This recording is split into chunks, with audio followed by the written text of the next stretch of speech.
So, like I said, welcome everybody. Thanks for coming out. So this is our event. We are AI for CA, or AI for California. And this is just an event that we are holding to talk to folks about how to teach AI in your classes. So we have a series of talks that we'll be doing, as well as time after each talk for questions and some discussion. We honestly love to hear from everybody who comes to our events about, any interesting ideas you have for using AI in the classroom, or even just questions about how to do it. Um, so our agenda will have about 10 minutes per presenter, that gives us a few minutes on the front and back. Um, and I'll start in a little bit. First, we've changed Um, our lineup according to what you have on the screen. Wait, have we? Yeah, Vicky is going to be going after Matt, and then I'll be going after Vicky. Ah, sorry. But that's okay. Um, but so I'll be starting with talking about why we need to teach coding in a world of AI. And then Matt will be going over some really cool stuff about reinforcement learning. Then we'll have Vicky actually. Oh, there's Amy. Um, Then we'll have Vicky going over using where to start with AI in elementary school. It can be a lot of there can be a lot of intimidation and stuff like that, addressing it with younger students. But Vicky is our expert on that. Um, and then we have Mark Landy going a little bit more philosophical with the soul of generative AI and kind of what that means for us and for education. And then we have Maura White talking about informed teaching in the age of AI. So we do have a computer science lean here, but we are talking a little bit about AI in any discipline.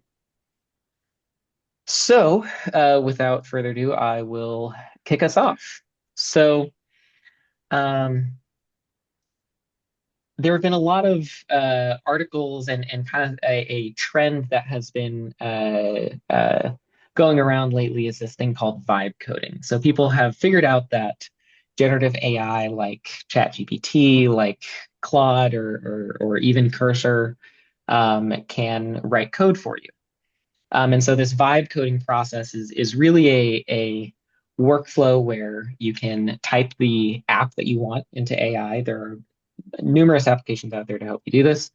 It will give you code, you will run it, and if you have an error, you go back to the AI, give it the error message, kind of refine your conversation and interaction with the AI, and then work towards a better and better product. And a lot of people have found that without really knowing much coding, you can do some pretty cool stuff. In my opinion, it showcases the awesome power of being able to code, but a lot of people feel that uh, do we need to teach coding? If an AI can help you produce code, and students or working professionals, if it can help you write that code without you knowing too much about it yourself, why do we need to teach it?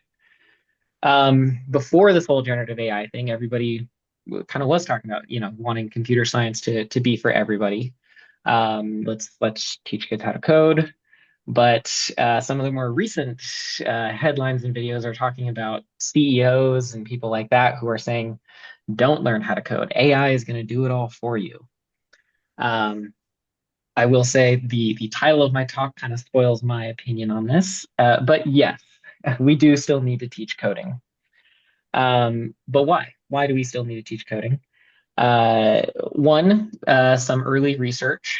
I am a PhD student. I live in the world of academia, and some early research, including some folks from Google recently, are finding that a human coder with AI's help is better than just AI, or even better than just human. So still having that human in the process is beneficial and very important.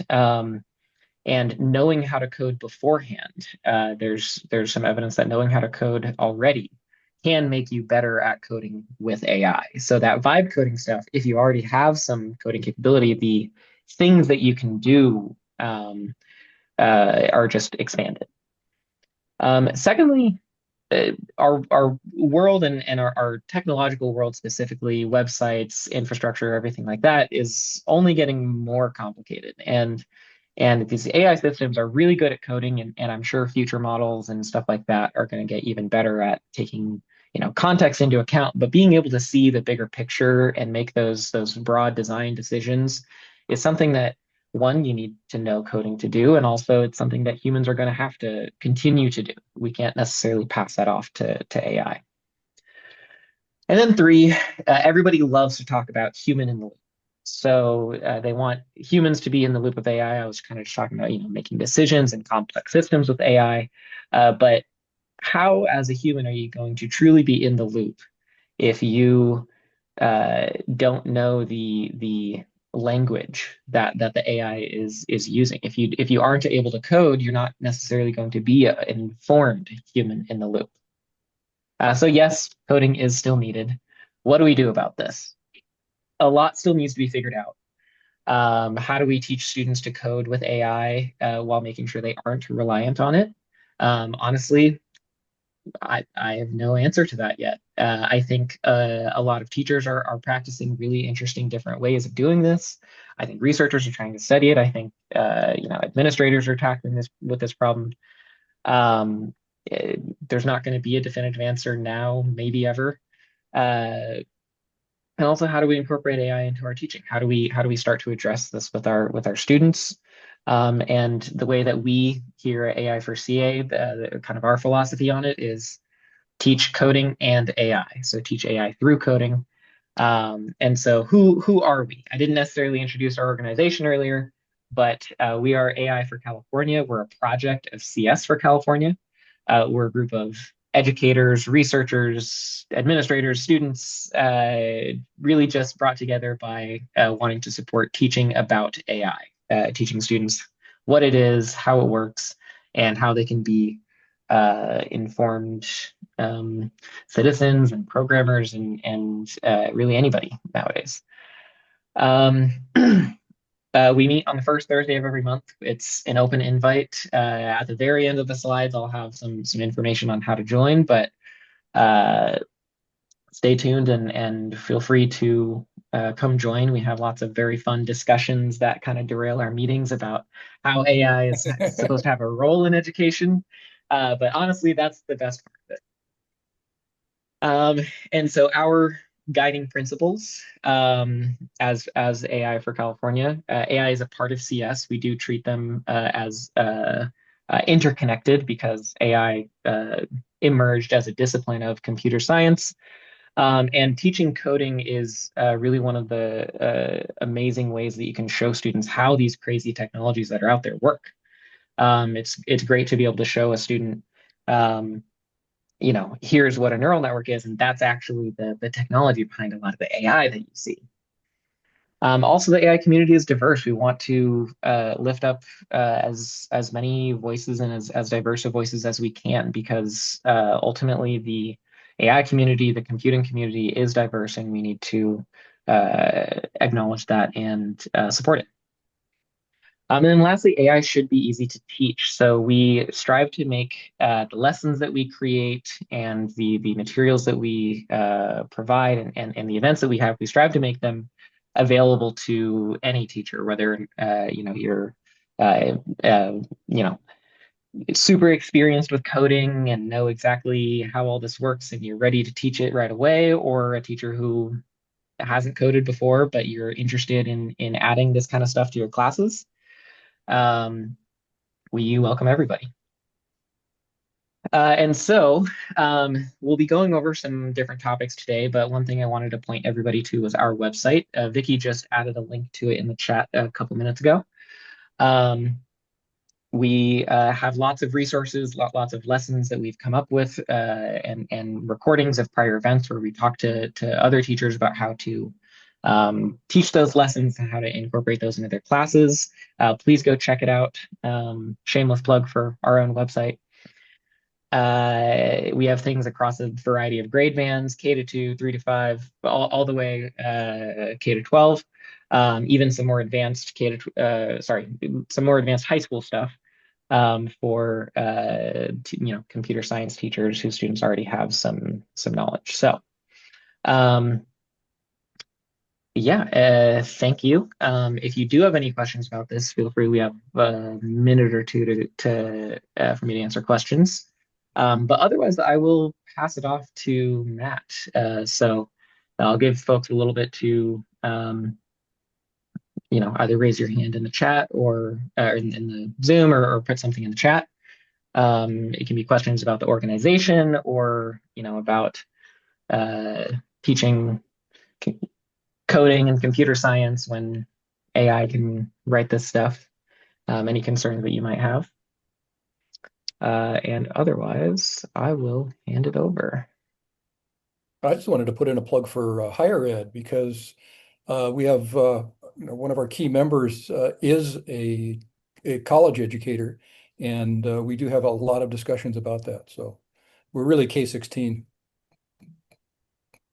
Yeah, a lot of the materials that we create are K-12, but the discussion always includes higher education as well. Maybe we should start to create some of those materials, but we'll talk about that at our next monthly meeting. All right, I'll come in here now. As I'm loading my thing up, I'll just say that I've been involved with this group for a couple years now, and I think it's a great group of people. Um, and I've found to be quite welcoming, and you may feel like, what can I contribute to this group? But you never know until you try, and the reality is we're all just trying to figure this stuff out. So,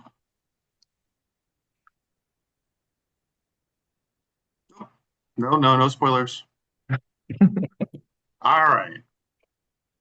So reinforcement learning has been on my mind recently because one, it's proving to be very valuable in some of the cutting edge technologies. And two, I just always find it to be so interesting. So we have supervised learning where we say, here's data, this is a cat, this is a dog, and we train it on it. And then we have the unsupervised learning where it's finding hidden patterns. We don't have to train it on those things. But I mean, shouldn't everything be either supervised or unsupervised? I mean, you could have something that's a hybrid of the two, but is that what reinforcement learning is? So, what is reinforcement learning and why is it considered nowhere near that spectrum? Well, so the thing is, this concept of reinforcement comes from a field other than computer science. It comes from behavioral psychology. It begins in 1911 with a guy named Edward Thorndike, and then it gets into what we tend to call behavioralism with B.F. Skinner, the 1938. And the term that they were more likely to use for this at that point was operant conditioning. And operant conditioning is oftentimes personified by a mouse that's in some kind of a box that, depending on its behavior, can either get positive reinforcements or negative reinforcements or rewards and punishments. And so the word reinforcement comes from we're reinforcing whatever we think the good behavior is, and we're trying to push back against the stuff that's the bad behavior.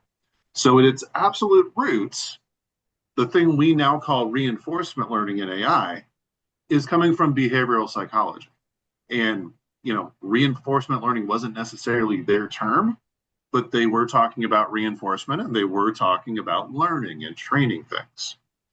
Now, there is a lot of interesting back and forth on this where the field of computer science actually did help psychology and neuroscience figure some things out. But I'll segue into the computer science part of things. So, reinforcement learning and artificial intelligence. And I have an image here, but I should have, if this is blocking people's views, I should have thought a little bit better about where to put it. But it's basically the same idea, except instead of a mouse or some other kind of animal, you have an agent. That agent has a state, right? Maybe it's position, maybe it's velocity or something else along its lines. Maybe it's hungry, right? It has a set of actions that it can take. And it explores the spaces with those actions. And a lot of times it gets no feedback at all. but sometimes it can get a reward and sometimes it can get a punishment. And this is not random. So if you think about a mouse in a maze, there might be cheese, which encourages it to go and find particular paths of cheese.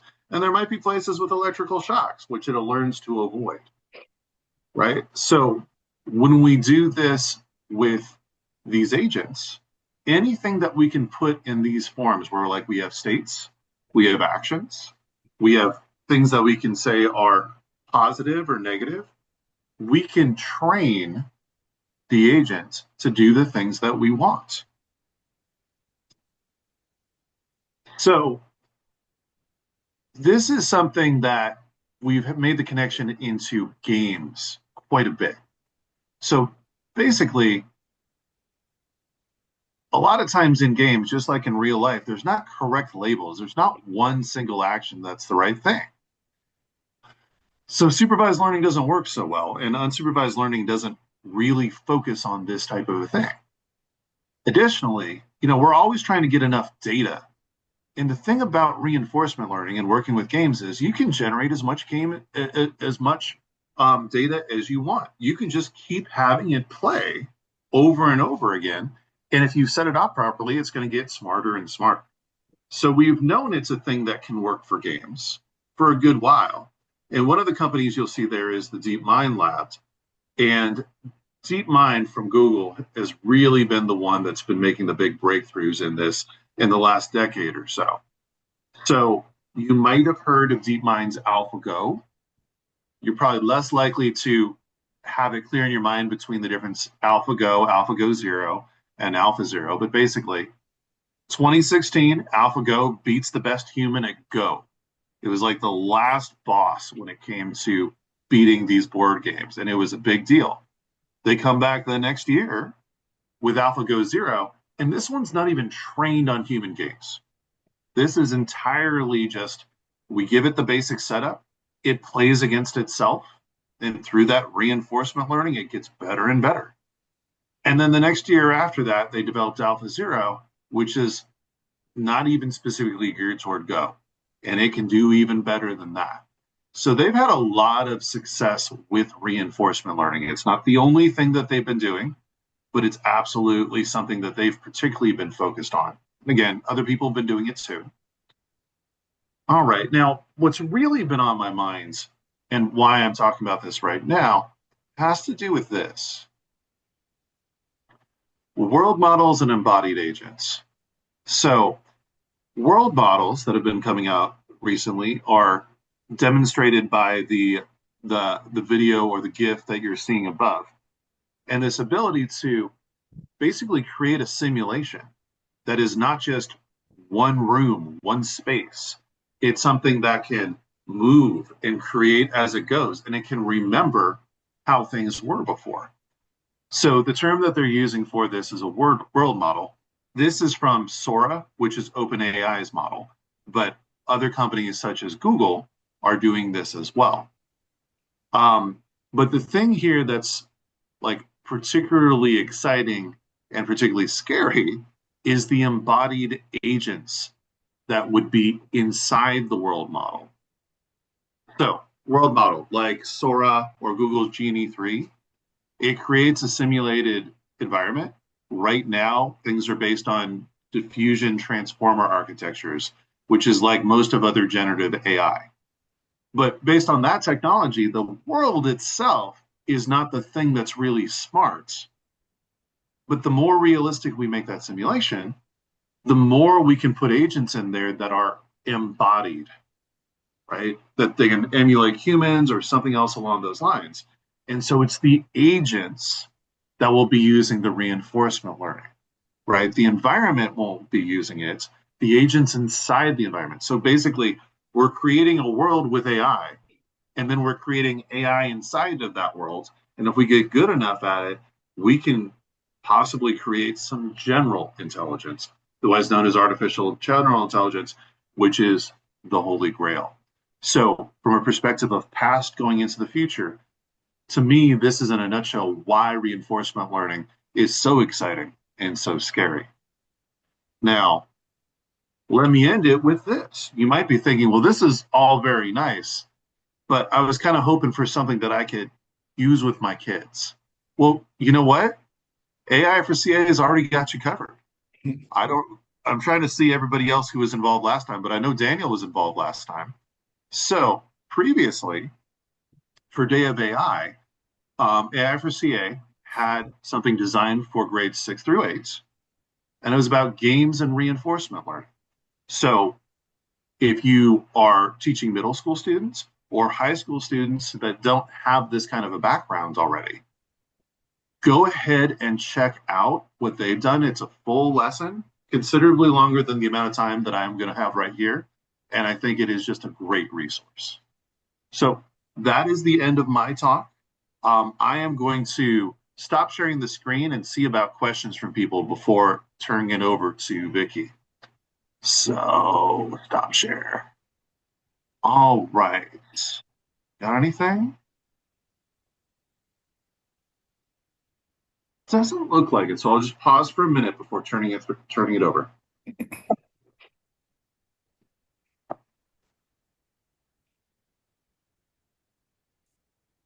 Good to see Mark Miller in the audience. Hey. Okay. I will pass the baton to Vicky. Take us away. Great. All right, I'm going to share my screen.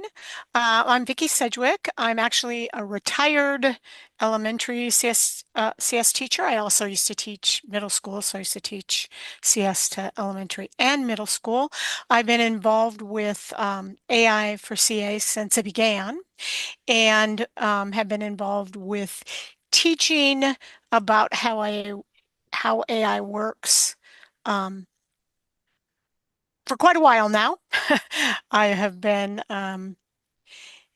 involved with the AI for K-12 project and other things involved with AI in education. So I'm here to talk today about a way that we can get started teaching elementary students about how AI works.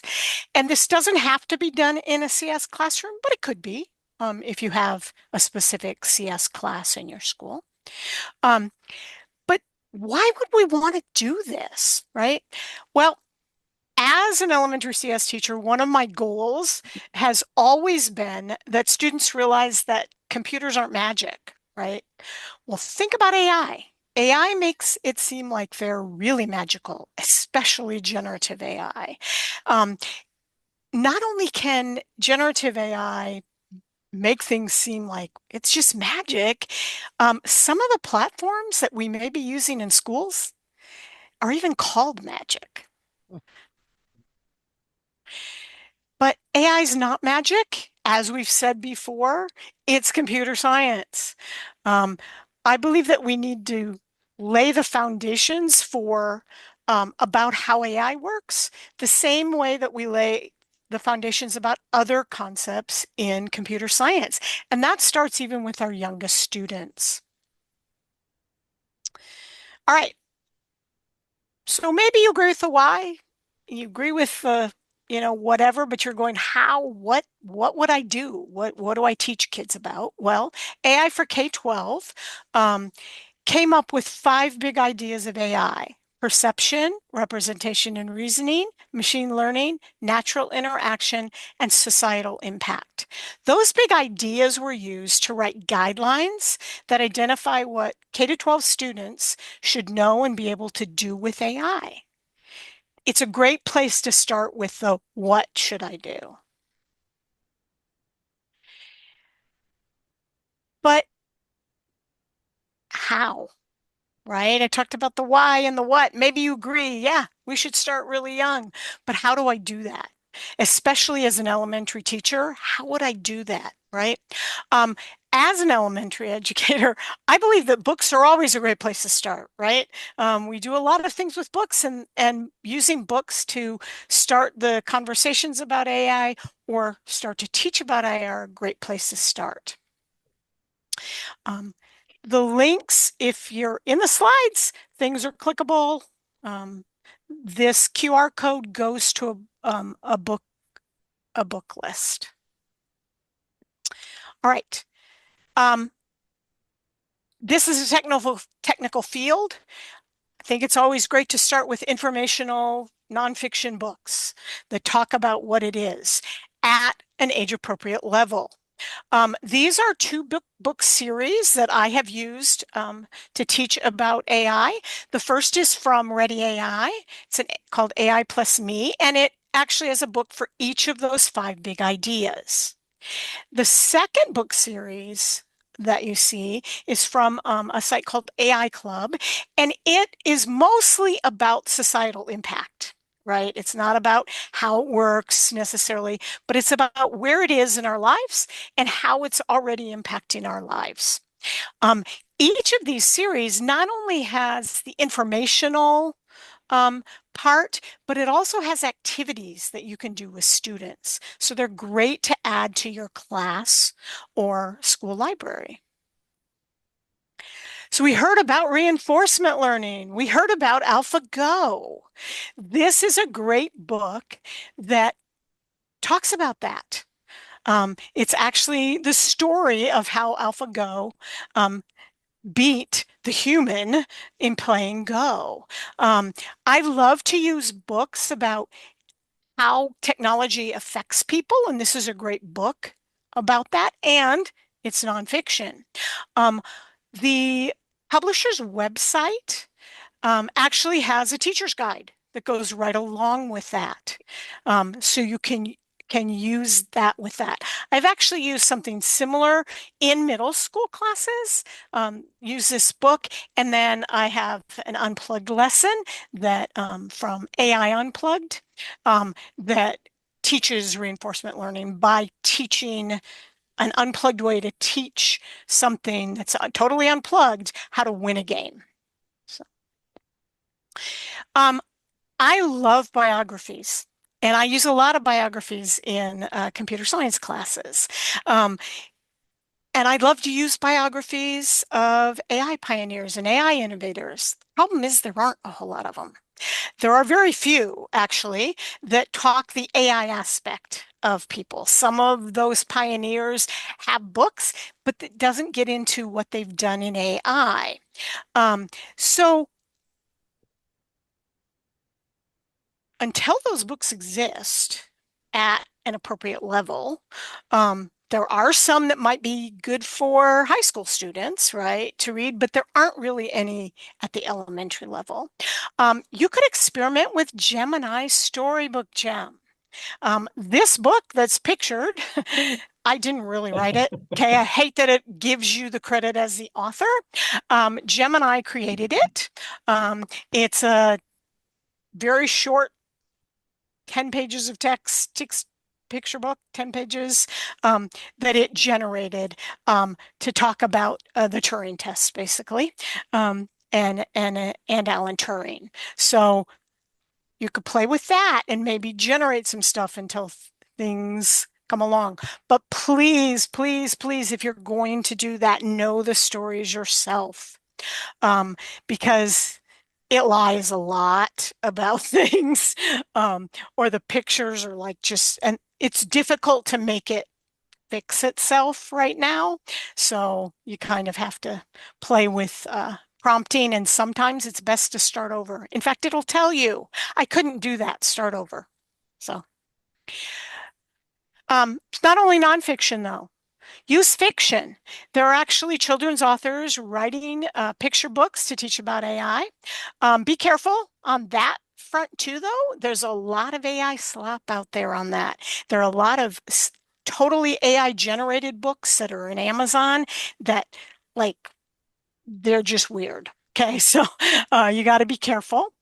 Here's some that I do recommend. The AI Digitales series by Amber Ivy, that's the top row. They've got books that are as good as young as pre-K up through, this goes into like middle school age. So she's got a whole series of books, and it emphasizes human emotions, creativity, and responsibility in relation to AI. The website associated with it, they have some free worksheets and things and activities to go with it. And they also have an AI related podcast for kids too. This book is Zoe and Zephy. Zephy or AI helper. Um, it was written to help kids understand that AI assistants aren't people, because often the really young kids think there may be a person inside answering you. Um, and then this final one, Susie's school bus solution, teaches about computer vision in a story about Susie and her struggles to be on time to catch her bus to school. Um, but beyond those books that are specifically written about AI, to teach about AI or to be about AI, there you may have books already in your classroom that would work to introduce AI concepts, to work to go into those lessons about AI. Here's a few. They all saw a cat. It's fun to use when talking about perception and to tie into how computers see differently than people do, right? When you're getting into upper elementary.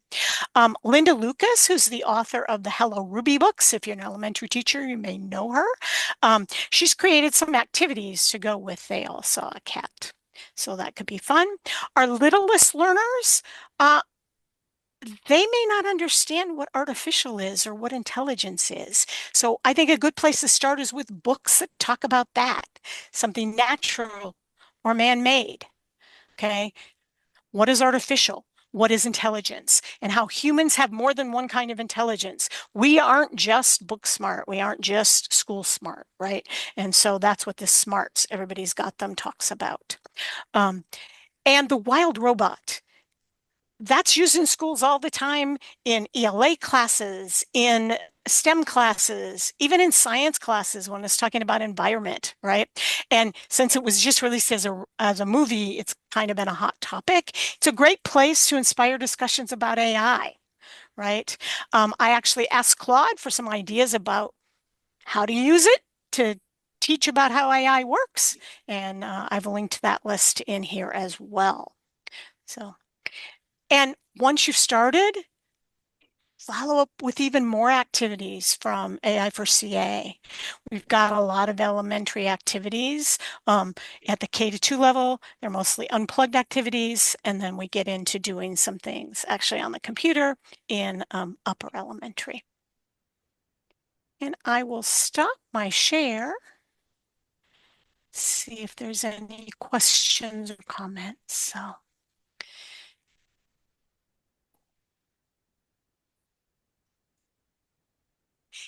And books are great to use. Picture books are great to use beyond elementary. I use them in all my K-8 classes. I would often use the exact same book, right, to introduce something. So think about how they could be used even beyond elementary. And thanks, Amy, for posting all the links. Those are actually in the slides.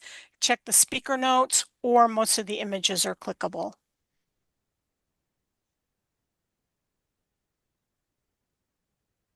Oh, that's a great point about using the Cal MSCS grants. Yeah, because they do cost money. On the list that was with the QR code, there are some things that are free, like some free PDF things. And AI Club used to be free, but it's not anymore, unfortunately. So,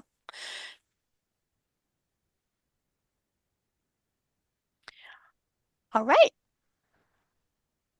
I think we'll turn that over to Mark. Hi there, I'm Mark Lowndy, and I am an instructional technology specialist in the Cupertino Union School District, right here in the heart of Silicon Valley. One of our schools actually shares a property line with Apple's spaceship headquarters. So I'm going to be talking. We're talking about computer science stuff, and there's a lot of definitions and a lot of process and procedure, and I'm going to sort of move over to sort of the soft and squishy side of all of this, the things that aren't necessarily firmly defined. We talk about artificial intelligence, and we could talk about the difference between artificial intelligence and natural intelligence, and we can be pretty comfortable with the differences between those two. But when we start talking about the definition of intelligence, then it starts getting a little bit more difficult. And when we start getting into the realm of sentience, well, oh my goodness, good luck. So I'm gonna share my screen if I can find the right one here. And share, and so I'm assuming you guys can all see that screen. Yep, thank you, Vicky. So I want to talk about the soul of generative AI. I wrote it, the soul of Gen AI. It's not just the soul of generative AI, it's also the soul of generation AI. And this, so this is really about all of us. You know, we talk about how humans are special. We know that there's something unique about being human. There's something about our core essence that differentiates us from animals and certainly from machines. That knowing is something that each of us carries in our own way. I can't really say that my experience is the same as yours, and you can't really know that yours is the same as mine. You know, we might call it a spirit or a soul, but we can't touch it or measure it, or the closest we might come to sensing it is with the people we love. We only directly comprehend it from our own lived experience. And I can only guess that someone else is sentient because they generally look like me. I'm just sort of guessing it. So I'm assuming that their lived experience is similar to mine. But if I take a step back, say on social media, or even in a meeting like this, increasingly, my experience with that person is reduced to text and maybe just an occasional picture or video. And I'm guessing you know where I'm going with this. I mean, if AI can reasonably simulate human words and realistic images of humans, and it can, how can I tell if it's sentient without having it right here in the room with me? Most of the people that I encounter these days, in fact, I'm alone in this room, most of the people I encounter these days aren't in the same room with me. And as time goes by, I'm probably going to stop asking the question as to whether they're human or not. I won't be able to tell. My experience with whatever's on the screen isn't going to be functionally different from my experience with, say, Vicky or Matt or Mr. Ritchie. It's we're moving into a different spiritual and social world, and it's kind of inevitable. Speaking of inevitability, um, um, we live in a pragmatic world. If something works or if it makes money, it will be implemented. And if you hear some of the talk from tech CEOs and even non-tech CEOs, they're all talking about AI. And the reason that they're talking about AI, because their audience is their stockholders. The reason they're talking about AI is because they think it can serve the bottom line. The way it's going to serve the bottom line, and they all understand this, is it's going to do it by reducing employment headcount. Um, you know, it's um, talking about education. I love my teacher colleagues as much as anybody. I think what educators do in the classroom is magic. There's that word, Vicky. It won't happen today, but it will happen and is starting to happen very soon in online environments. In-person teaching, particularly in elementary and early child education, will take longer. It'll take it'll take convincing robotic human analogs, but those are decades away. Of course, kindergarten and preschool teachers will be the last to go. I worked at a K-5 elementary school last year, and one of the things I miss is walking through the kindergarten yard and having the kids run over to me and grab me around the legs and hug me.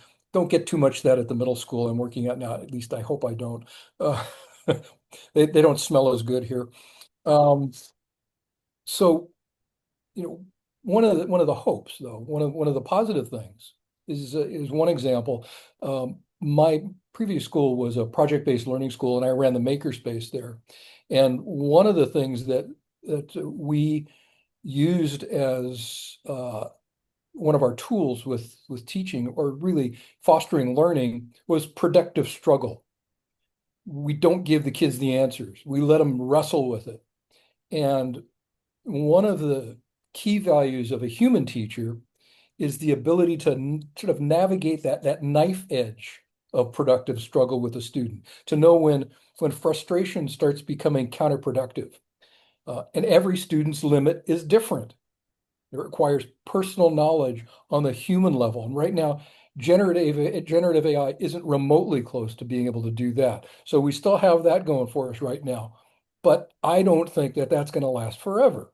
I think it's just a matter of learning, just like AI entities, just like generative AI entities learn everything else. They can be exposed to human behavior and come up with the right behavior in response to it. So it's coming.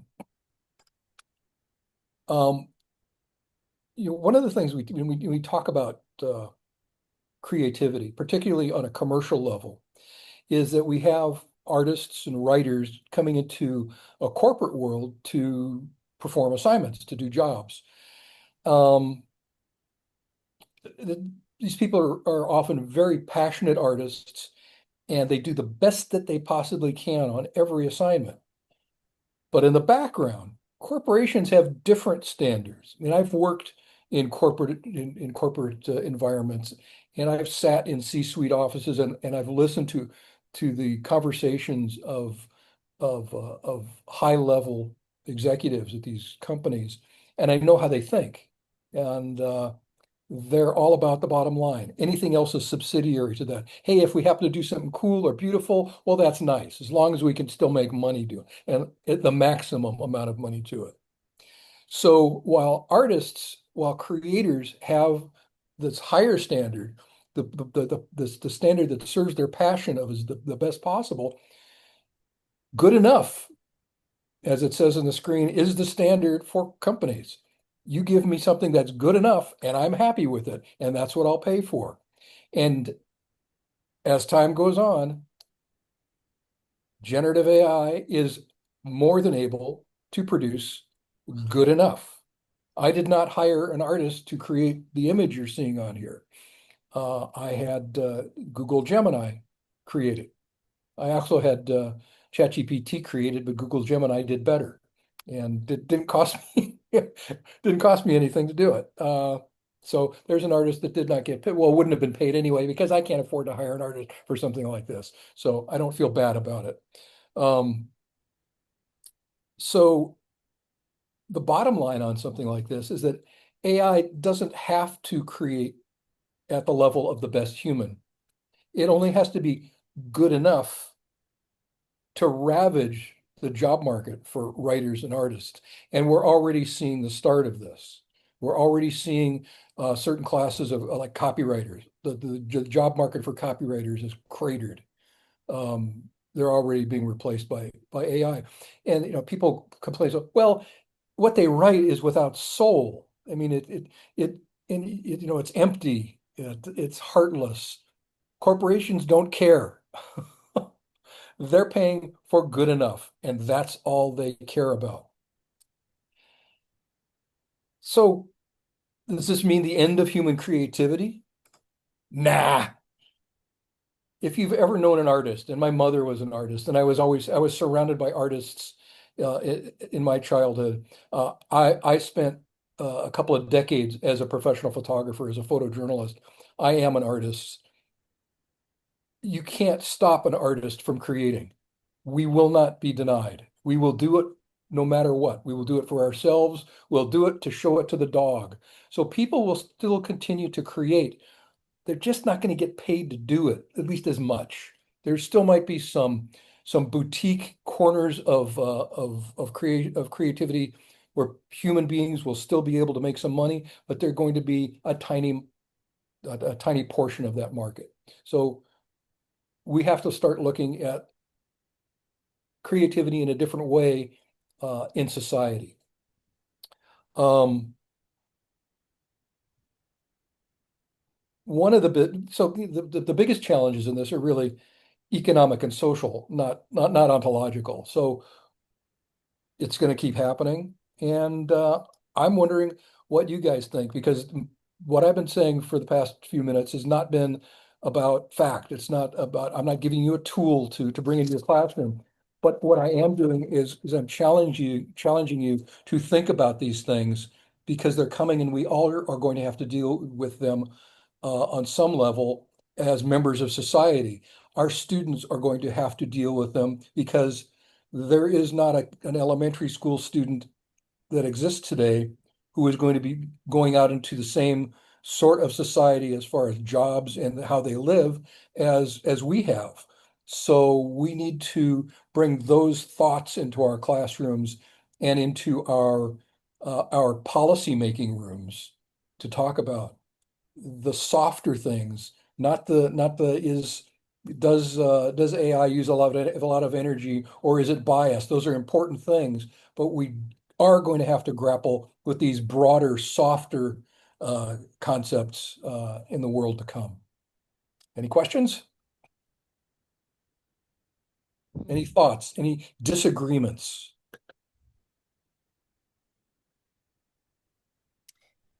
Mark, I personally think the physical cost of AI is maybe more significant than people realize. It's already impacting the Western electrical grids and the cost of electricity all the way down to consumers. I'm more So, concerned about the water. and that too. I Yeah. mean, they require so much. And I was just looking at a report that said um, Gen AI is the 11th largest consumer of electricity in the world. And by the end of this year, they will have jumped to fifth Yeah, I saw between that. Japan and Russia, Yep. which to me, that seems like it's a constraint because positions are at risk, roles are really changing, but how is But this Aletta, going to be paid for? we're creating shareholder value, Aletta. There's still a finite amount. There's Yep. still a finite amount. No, we're going to be moving from fighting wars over oil to fighting wars over water Yeah. and fighting wars over land where it's cool enough to live. So yeah, we need to think about those things too, and perhaps AI can help us come up with solutions for that while we deal with the issues that AI is creating in and of itself. Yeah. Yeah. All right, Daniel, back to you. I believe we're giving it over to Maura for our Oh, I'm last sorry, presentation. Maura. It is your turn, Maura. My That bad. is a-okay. Okay, so I will try and do a relatively quick version of this. Um, but I feel like it goes after Mark and Vicky nicely. But my name is Maura White. I just want to kind of briefly talk about the importance of informed teaching in the age of AI. So, um, real quick, I'm going to touch on what's been going on in the news and then why it's so important to stay informed. I think as teachers, a lot of times we get information about what we should do in the most ideal, wonderful world, but sometimes that's not available to us. And I think keeping ourselves informed is sometimes the step that we can take based on the tools that we have available to us. So real quick, AI in education is all over the news. It's showing up in a ton of places, and that's why we're talking about it so much. Uh, but nationally, it's being funded, but like maybe not in great ways, maybe in good ways, who's to say? Corporations are promoting AI in education as a huge new area, probably as Mark has said, because they have identified that there's money to be made there. And then because even before we had a plan for it, students had ChatGPT as soon as it came out. I was a classroom teacher when it came out. Schools have been dealing with AI basically since OpenAI released it, and they still don't have a sense of how that is going to impact or how it should impact their day-to-day goings on. Um, So there's kind of three typical ways that schools are responding. There's the free for all, which you almost never see, but sometimes you will see, where they've taken their hands off entirely. They said, I don't want to deal with this. And it's open to everyone without any restrictions. The reason you almost never see this is because it's really, really easy to cheat when you do that. And also it's really high risk. Like very few schools would open themselves up to that kind of lawsuit potential. There's the total ban, which is much more common, which is they lock it down. They make it impossible to access any of the typical like OpenAI, ChatGPT, Gemini type websites from the school. And then they'll also typically also have surveillance tactics and things like that to try and identify when students are using AI. The problem with this is the students then gain no formal experiences with AI, and they'll probably find a way around it anyway, but you're just training them to believe that AI is a cheating tool and not some other tool that they can use in positive ways. The balanced approach is becoming more popular, but it's hard because to do anything in a balanced and meaningful way takes time. It emphasizes AI literacy, emphasizes conscious choices, but it takes a long time because policies are a little bit hazier. There isn't a way to say this is right and this is wrong with this approach. So that being said, um, if schools are going to decide what they want to do, if the government is going to decide what they want to do, why do we still need as teachers, as educators, as researchers to stay informed? If I teach little kids, why do I need to know? If I'm not a computer science teacher, I'm not a computer science teacher, just to be clear. Why do I need to know? Or if my district has completely banned it, why should I still bother getting to know about this? And here's one of the main reasons is that your students are experiencing AI. Whether or not you and your school are consciously bringing it to them, it's happening and they're going to come in contact with it uh, through various means. It's appearing in edutainment more and more, which is why it's so relevant to the little kids. It's going to appear more and more in their content, whether they're marketing it that way or not. For a lot of like middle school age students that are just learning how to use the internet as like a place to gain knowledge, the first thing they get when they Google is the AI overview. And if they don't know how that is generated, and I've had students in high school even say this, I thought they say, well, I always learned that whatever comes to the top of the Google page is probably the best resource. This is at the top of the page. Why would that not be it? And then, kind of unfortunately, there's also a rise of deep fakes and false information that make our previous rules about how to trust something. If you see it coming out of someone's mouth, you can trust that they said it. If you see it in a certain format on a trustworthy looking website, you can believe it. All of these things aren't true anymore. And so we have to really know how to deal with it. The second reason is that your most vulnerable students are the ones that are most at risk. And as teachers, we might be the only ones intervening for them. For marginalized groups, obviously, there's the risk of falling behind if we don't teach AI or we don't inform ourselves about AI. But there's also a really distinct risk of harm, particularly for marginalized students, for people of color, for women, and in a bunch of different ways. I've listed some here, but thinking about the deepfakes in particular, women and girls are at a much higher risk of experiencing digital sexual harassment as a result of deepfakes. Predictive analytics, like the kind that a school might use to predict graduation rates, are often heavily biased against students of color. And so if you don't know as a teacher what the AI is doing or what the tools you're maybe provided are doing, it makes it harder for you to protect your students against it, whether or not you are the one making the conscious choice to bring it into their lives. So basically, as AI becomes more common, teachers need the skills to critically think about its impact in their classroom. I'm not going to read all of these, but these are a lot of the questions that might come up as a teacher, even if you're not a computer science teacher, which I never was, but these were some big questions that came up for me. The key, and I think this kind of boils down to like one of the main things that AI4CA brings up, is that there's no right answer to how AI can and should be used in your classroom. The only way to make sure that we're doing it safely is to keep teachers in the loop. A lot of times it's humans in the loop, but teachers in the loop is specific here. It's up to you to make the best decisions for your students. And the only way to do that is to make sure that you have the ethical backing, the understanding of the tool to keep your students safe. I did steal this from the Stanford University Teaching Commons just because the graphic fit really nicely. And then I added the arrow just as an FYI. But how to stay in the loop, seek out educational opportunities for teachers, particularly ones where no one's trying to sell anything to you. You'll get a lot where people want to sell you something. Opportunities like this meeting that we have right now, are a really great place to start. Ask questions, keep a healthy level of skepticism about the tools that are being offered to you. Seek out experts. There are lots of people in this call that I would consider experts. I do not necessarily think I'm an expert, but I'm here learning with all of them. And then familiarize yourself with trustworthy resources. There are lots of places now that as an English teacher, as a PhD student, I go back to all the time because I know that those places will have the resources that I can trust. So vital takeaways, AI literacy is vital for everyone. It's not just like a token thing that we need to provide for our students. There isn't a one size fits all solution to implementing AI in classrooms, which is why teachers hold the key to safe, meaningful, and innovative AI education for our students. Okay, I hope I did that fast enough. I will stop sharing my screen.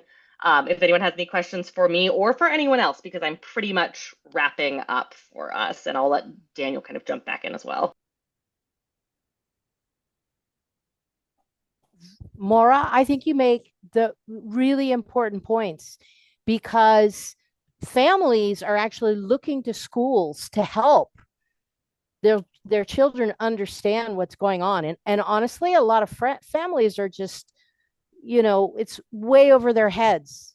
And I, for lack of a better reason, we're going to get blamed. Teachers and schools are going to get blamed for doing nothing.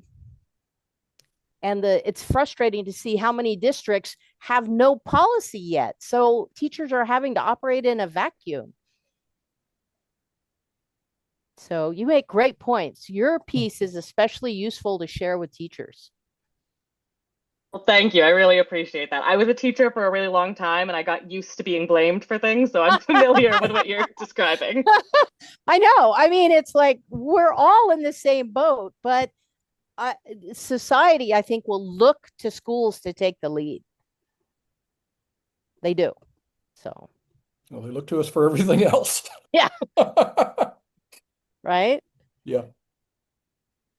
All right. Thank you everybody for coming. We have some information if you want to stay up to date with us. You can check out our website, join our email list, or come to our monthly meeting. I will put those slides in the chat in just a moment.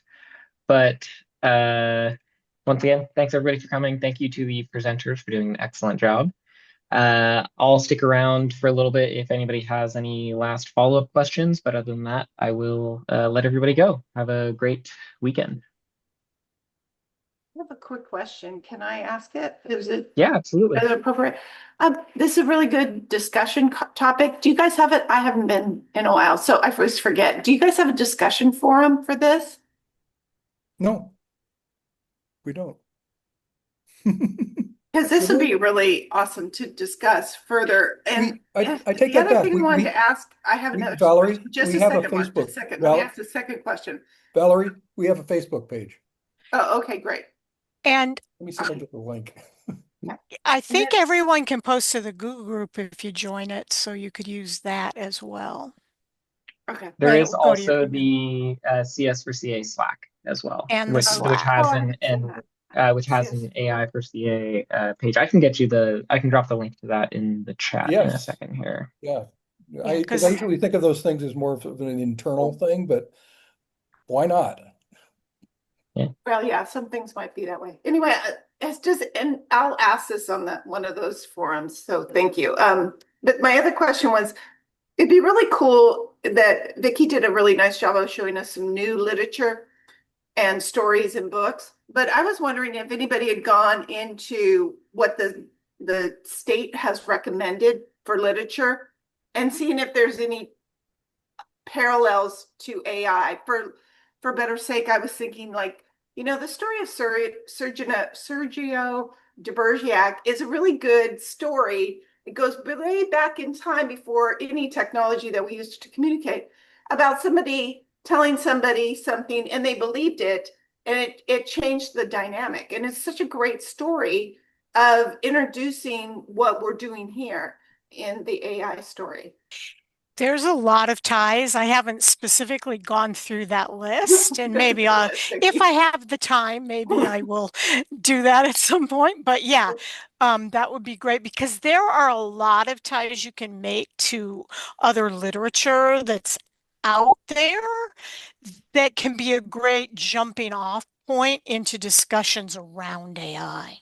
And what I liked about you doing that is then people, you know how teachers are, they being a teacher, I'm speaking for myself, is we don't want to do one more thing. But Nope. if we added it, okay. Yep. You know what I Yep. mean? Oh, that's a great idea. So anyway, I'm just trying to make the lift of teaching a little easier and funner and relevant. So thank you so much, everyone. Sorry to keep you.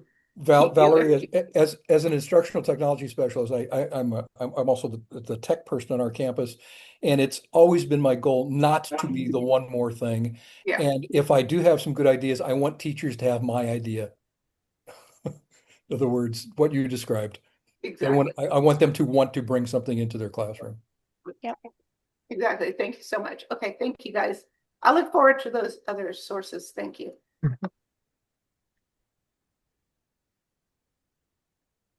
All right. Well, thanks to everybody. I'm going to get going now, but yeah, thank you.